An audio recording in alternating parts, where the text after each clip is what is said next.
40 ఏళ్ల రాజకీయ జీవితం ఉన్న నాకు కూడా సీఎం కేసీఆర్ వ్యవహార శైలి మాత్రం అర్థం కావటం లేదన్నారు మాజీ కేంద్ర మంత్రి జైపాల్ రెడ్డి. ప్రాజెక్టుల ఆకృతి మార్పు అవినీతి కోసమేనన్న ఆయన సమయం వచ్చినప్పుడు ఆధారాలు బయటపెడతానన్నారు. ప్రతిపక్షంలో ఉంటే డబ్బు రాదు తప్పితే మంచి ఖ్యాతి మాత్రం వస్తుందన్నారు. భీమా ప్రాజెక్టును చేపట్టాలని సీఎం కేసీఆర్ వద్దకు నేను రానన్న ఆయన ప్రవృత్తి సరిగా ఉండటం లేదన్నారు.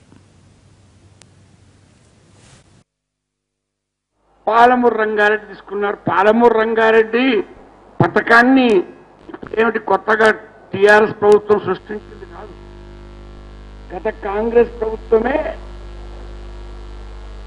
నిర్ణయించింది. అదొక డిజైన్ చేసింది.